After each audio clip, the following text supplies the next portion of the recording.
सभी भाई बहनों को मेरा नमस्कार। दोस्तों, स्वागत है सभी का हमारे YouTube channel SP biology classes में। दोस्तों, कल हमने पेड़ पौधों में परिवहन के बारे में पढ़ा था कि परिवहन क्या होता है। ठीक है, इन सभी चीज़ों के बारे में कल जाना था, किस प्रकार से होता है, किन अंगों के द्वारा होता है पेड़ पौधों में, या किस प्रकार के ऊतक जो होते हैं वो परिवहन में भाग लेते हैं। इन सभी चीज़ों के बारे में पढ़ा था। ठीक है, परिवहन, पेड़ पौधों में परिवहन क्या होता है। दोस्तों, चैप्टर हमारा चल रहा है जैव विक्रम।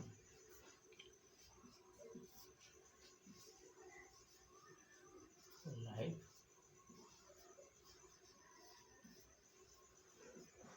प्रोसेस। ठीक है, चैप्टर लाइफ प्रोसेस। और इसमें हमने पढ़ा था कल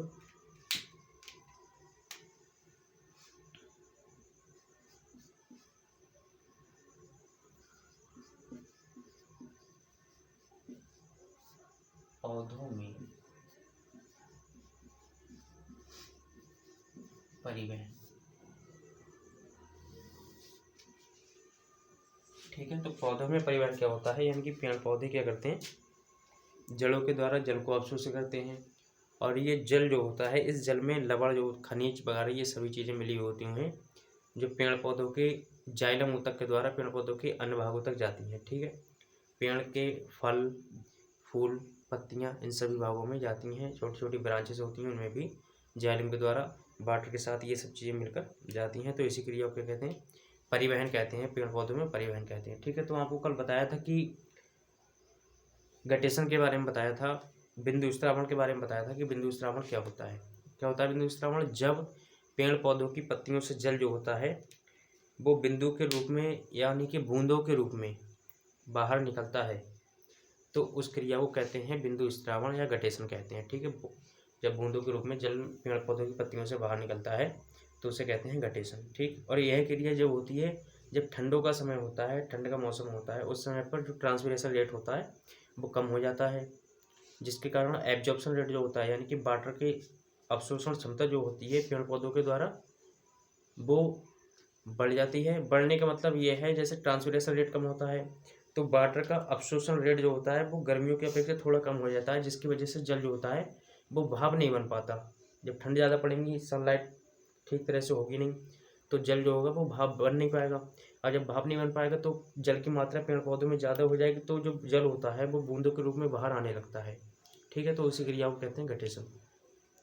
देखा होगा नॉर्मली सभी ने, जब ठंडों के दिनों में जाते हैं हम लोग बाहर, घर से बाहर जाते हैं तो पेड़ पौधे होते हैं, उन पर देखते हैं कि जल की जो पेड़ पौधे की पत्तियाँ जो होती हैं वो हमें काफ़ी समय तक भीगी हुई दिखाई देती हैं। नॉर्मली अगर मौसम ठीक होता है तो वो जल जो होता है पेड़ पौधे की पत्तियों पर जो रात में ओस पड़ती है, जो पानी गिरता है यानी कि वो जो पड़ती है वो नॉर्मली कुछ समय तक 10-11 बजे तक अच्छी तरह से साफ़ हो जाता है जल वो, यानी कि सनलाइट जब सब सही होती है तो वो जल जो होता है वो उड़ जाता है भाप बनकर।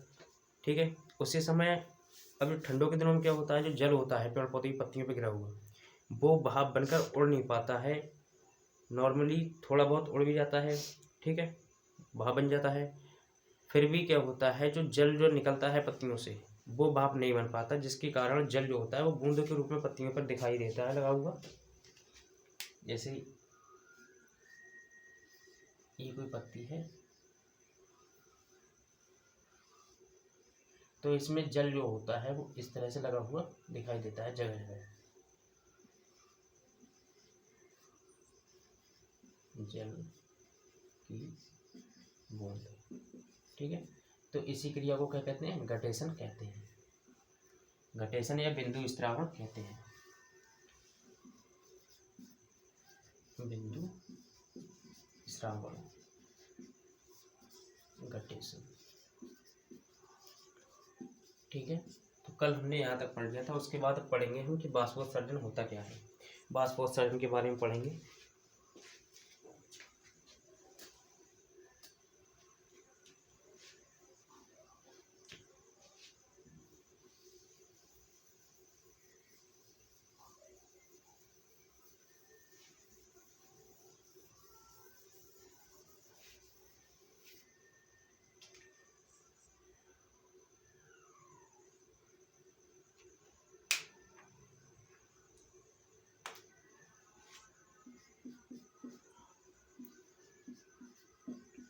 वाष्पोत्सर्जन, ट्रांसपिरेशन।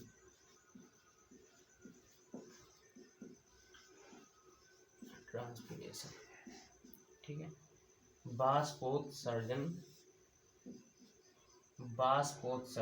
वाष्प का मतलब होता है भाप, ठीक है।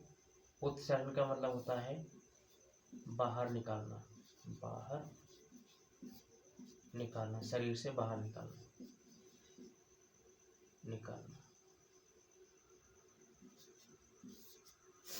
जब भाप जो है वो पेड़ पौधों के शरीर से बाहर निकलती है, पत्तियों के द्वारा बाहर निकलती है, और पत्तियों में जो होते हैं छोटे छोटे छिद्र पाए जाते हैं, उन्हें स्टोमेटा कहते हैं। जब भाप पत्तियों में उपस्थित स्टोमेटा के द्वारा भाप निकलती है तो यह क्रिया ट्रांसपिरेशन या बाष्पोत्सर्जन कहलाती है। ठीक है, क्या कहलाती है? जब भाप जो होती है, पेड़ पौधों में जो जल जो होता है वो वाष्प के रूप में बाहर निकलता है पेड़ पौधों की पत्तियों से स्टोमेटा के द्वारा, उसी क्रिया को क्या कहते हैं? बाष्पोत्सर्जन कहते हैं। बाष्पोत्सर्जन की क्रिया विधि किस प्रकार से होती है उसको हम पढ़ते हैं।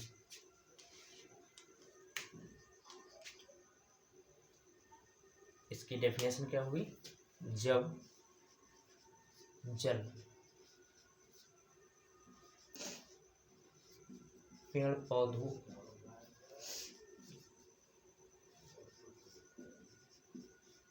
पौधों की पत्तियों से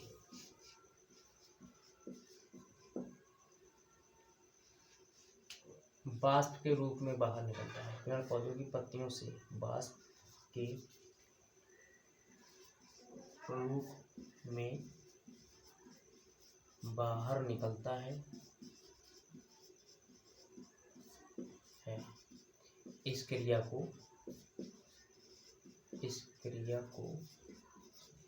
बाष्पोत्सर्जन कहते हैं। बाष्पोत्सर्जन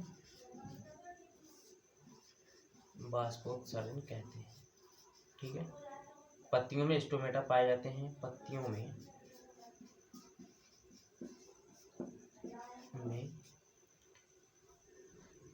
पर्णरंध्र या स्टोमेटा पाए जाते हैं,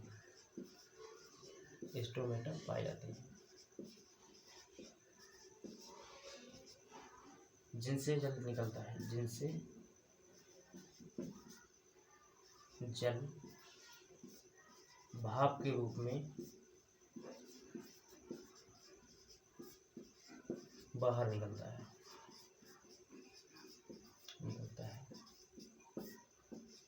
ठीक है, तो अब पढ़ते हैं कि स्टोमेटा जो होते हैं वो किस प्रकार से क्रिया करते हैं।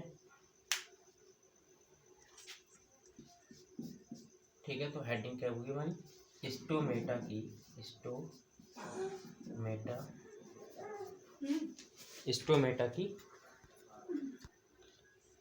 हेडिंग क्या बनाई थी हमने? स्टोमेटा की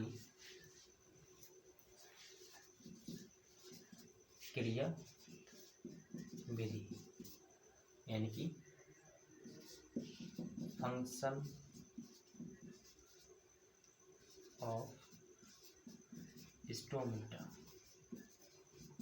ठीक है, तो स्टोमेटा की अगर स्ट्रक्चर की बात करें हैं या क्रिया विधि की बात करें तो स्टोमेटा का पहले तो स्ट्रक्चर देखते हैं किस प्रकार से होता है।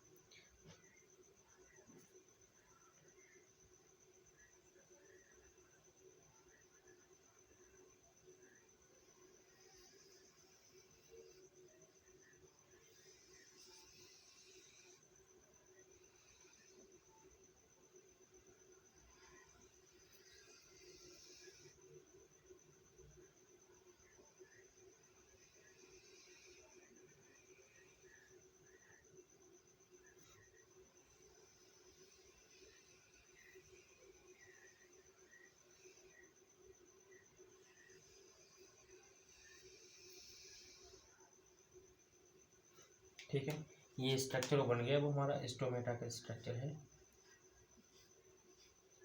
ये इसमें क्लोरोप्लास्ट होता है,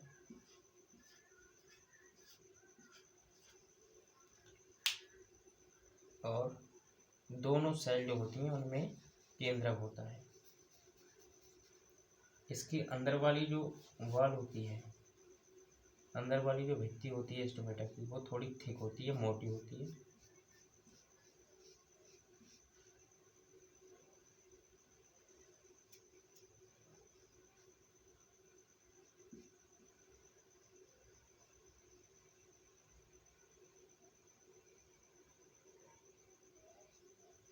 ठीक है, और इसके बाहर की ओर कोशिकाएं पाई जाती हैं, स्टोमेटा के बाहर की ओर कोशिकाएं होती हैं।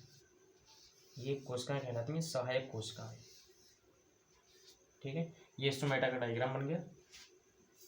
ये हो गई द्वार कोशिकाएं, द्वार कोशिकाएं,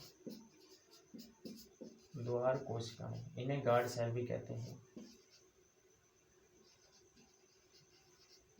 गार्ड सेल भी कहते हैं। ठीक, ये हो गया स्टोमेटा छिद्र, स्टोमेटल छिद्र,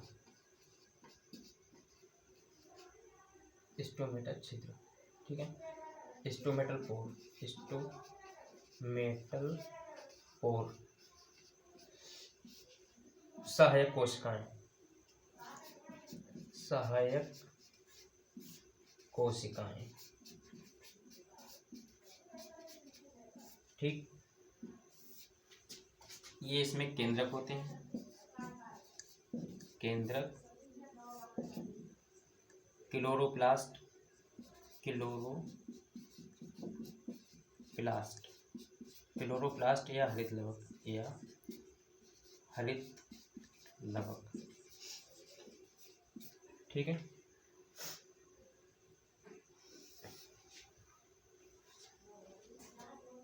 कोशिका भित्ति, कोशिका भित्ति, कोशिका भित्ति। ठीक है, ये जो कोशिका भित्ति होती है, ये कोशिका झिल्ली की अपेक्षा कुछ मोटी होती है। ठीक है, और ये प्लांट सेल जो होती है उसका मुख्य कैरेक्टर होता है कोशिका भित्ति। ठीक है, तो इस स्ट्रक्चर को हम समझते हैं, फिर उसकी क्रियाविधि को देखते हैं किस प्रकार से होता है। सबसे पहले तो जो स्टोमेटा जो होता है उसमें 2 सेल्स पाई जाती हैं। ठीक, और इन सेल्स को हम कहते हैं द्वार कोशिकाएं, गार्ड सेल। ठीक है, ये गार्ड सेल क्या करती हैं, स्टोमेटा को खुलने और बंद होने में सहायता प्रदान करती हैं। ठीक है, स्टोमेटा खुलता और बंद उस समय पर खुलता है और उस समय पर बंद होता है जब परासरणी दाब ज़्यादा होता है। मैंने आपको पिछले वीडियो में बताया था कि परासरणी दाब क्या होता है, जब जल जो होता है वो एक खिंचाव के माध्यम से पेड़ पौधों के ऊपरी भागों तक पहुंचता है। ठीक है, खिंचाव के माध्यम से एक ऊपरी भागों तक पहुंचता है पेड़ पौधों के, तो उसी को दाब को हम क्या कहते हैं, परासरणी दाब कहते हैं। जब परासरणी दाब ज़्यादा होता है, ठीक, तो स्फीति के कारण ये जो कोशिकाएं होती हैं वो फैल जाती हैं। जब परासरणी दाब ज़्यादा होता है तो ये कोशिकाएं जो होती हैं, गार्ड कोशिकाएं जो होती हैं, वो फैल जाती हैं। स्फीति के कारण, स्फीति के कारण द्वार कोशिकाएं, द्वार कोशिकाएं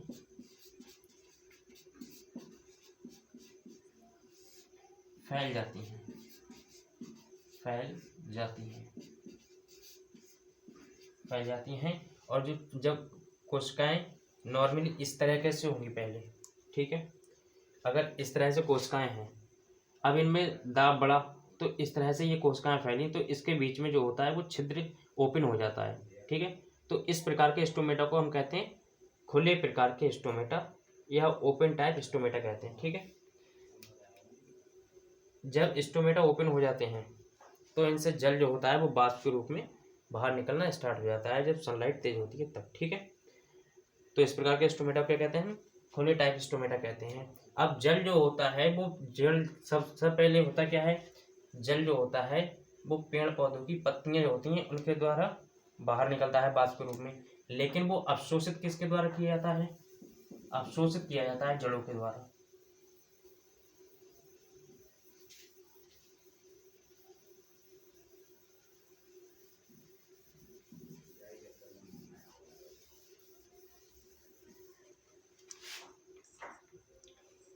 जल जो होता है वो सबसे पहले किसके द्वारा अवशोषित किया जाता है?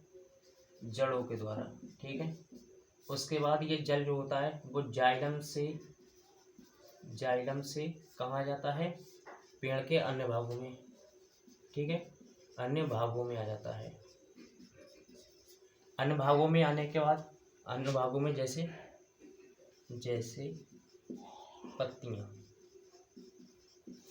पत्तियों में आ जाता है, ठीक है। पत्तियों में आने के बाद क्या होता है, तो ये जो जल यहाँ से पत्तियों तक पहुँचता है तो एक दाब के कारण पहुँचता है, जिस दाब को हम कहते हैं परासरणी दाब या परासरण दाब कहते हैं। किसके कारण पहुँचता है? परासरण दाब के कारण पहुँचता है ये जल, ठीक है। अब परासरण दाब के कारण जब ये जल पहुँचता है, परासरण दाब के कारण जब ये जल पत्तियों तक पहुँचता है तो पत्तियों में सहायक कोशिकाएं होती हैं। पत्तियों में परासरणी दाब के द्वारा जो जल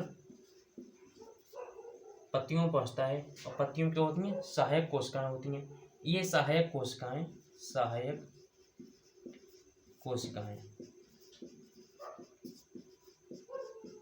ठीक है। ये सहायक कोशिकाएं जल किसको दे देती हैं? जल सहायक कोशिकाएं जो होती हैं वो गार्ड सेल जो होती हैं, गार्ड सेल की जो भित्ति होती है उसको जल दे देती हैं, ठीक है। जब जल गार्ड सेल की भित्ति में आ जाता है तो ये जो कोशिकाएं होती हैं वो स्वेलो हो जाती हैं और फूल जाती हैं, जिससे स्टोमेटा जो होता है वो ओपन हो जाता है, ठीक है। स्टोमेटा कब ओपन हो जाता है? जब सहायक कोशिकाएं जल गार्ड सेल की सेल वॉल को दे देती हैं तो ये जो छिद्र होता है स्टोमेटा का वो ओपन हो जाता है और इसी छिद्र से भाप जो होती है या वाष्प जो होती है वो बाहर निकलने लगती है वातावरण में। कहाँ निकलने लगती है? बाहर वातावरण में निकलने लगती है, ठीक है। तो इसी क्रिया को क्या कहते हैं? ट्रांसपिरेशन कहते हैं या वाष्पोत्सर्जन कहते हैं, ठीक है। अब इसमें पढ़ लेते हैं कि केंद्रक जो होता है उसका क्या कार्य होता है, ठीक है। तो केंद्रक जो होता है उसका मेन कार्य ये होता है कि केंद्रक को मास्टर भी कहते हैं, सेल का, किसी भी कोशिका का मास्टर कहते हैं। जैसे सभी कोशिकाएं जो होती हैं ह्यूमन बॉडी में केवल आरबीसी को छोड़कर लगभग सभी कोशिकाओं में जो होते हैं वो केंद्रक पाए जाते हैं और केंद्रक का कार्य जो होता है वो कोशिका को नियंत्रण करने का होता है। केंद्रक का कार्य कोशिका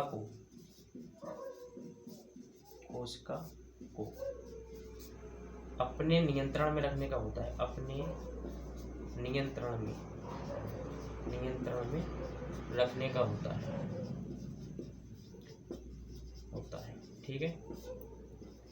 जिस प्रकार से हमारा ब्रेन होता है, हमारा इतना बड़ा शरीर है, इस पूरे शरीर में हमारा एक ब्रेन ऐसा भाग होता है जो बॉडी के सभी ऑर्गन पर हावी रहता है, यानी कि जैसा ब्रेन कहेगा वैसे हमारे ऑर्गन कार्य करते हैं, ठीक है। तो हमारा ब्रेन क्या है?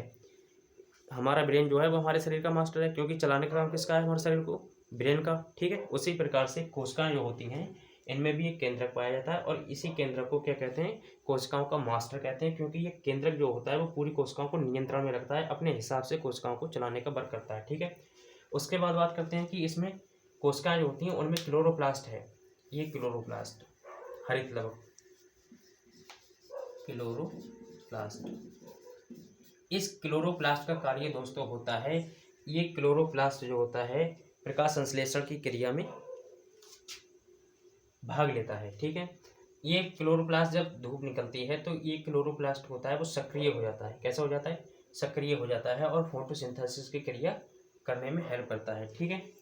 फोटोसिंथेसिस की क्रिया करने में हेल्प करता है, जिसकी वजह से पेड़ पौधे अपने भोजन को बनाते हैं, ठीक है। अपने भोजन को बनाने का काम करते हैं। क्लोरोप्लास्ट के द्वारा क्रिया होती है, फोटोसिंथेसिस की क्रिया होती है, जिसके कारण या प्रकाश संश्लेषण की क्रिया होती है, जिसके कारण पेड़ पौधे अपना भोजन बनाने में सक्षम रहते हैं, ठीक है। तो डायग्राम हमने समझ लिया किस प्रकार से डायग्राम है इसका और किस प्रकार से इसकी क्रिया विधि होती है, ठीक है। तो ये तो था हमारा ओपन टाइप क्लोज स्टोमेटा, ठीक है। कौन सा था? ओपन टाइप या खुले प्रकार का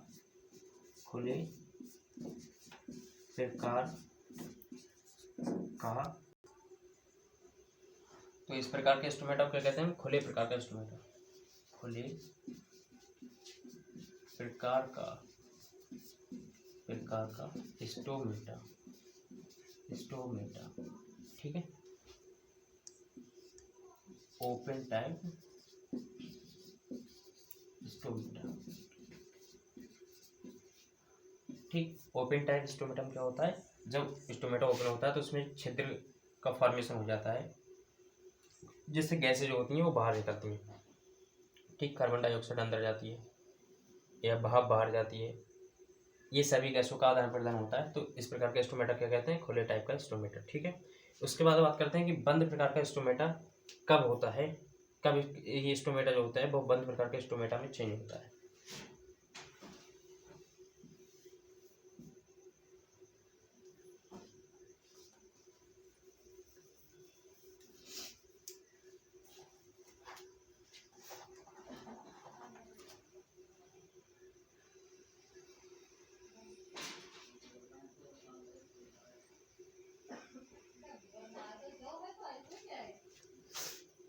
बंद प्रकार का स्टोमेटा उस प्रकार के स्टोमेटा कहते हैं जब परासरणीय दाब कम हो जाता है,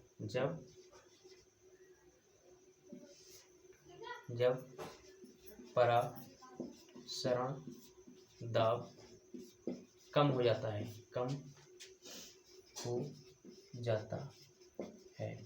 ठीक। तब क्या होता है?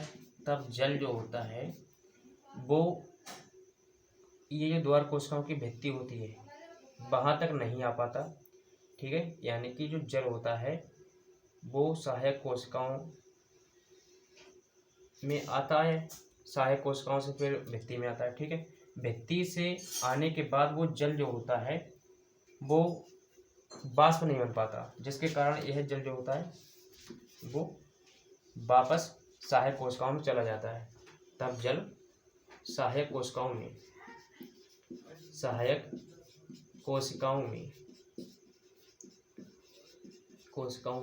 वापस चला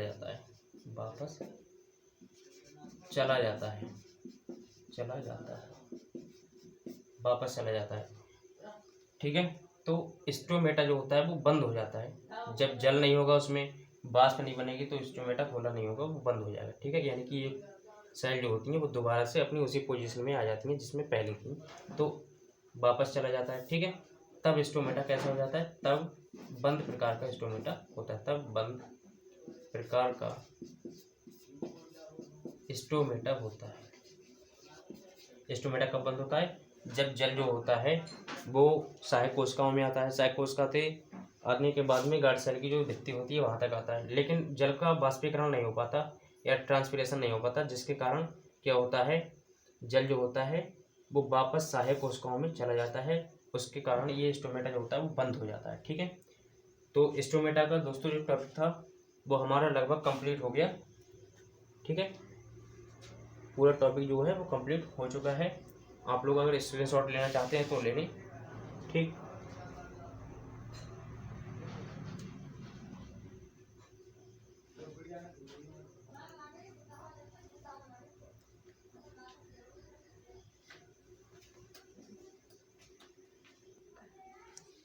ठीक है दोस्तों, जो हमारा टॉपिक था वो कंप्लीट हो चुका है। अब मिलते हैं नेक्स्ट वीडियो में, तब तक के लिए धन्यवाद सभी को। बने रहिए चैनल पर लगातार, ठीक है।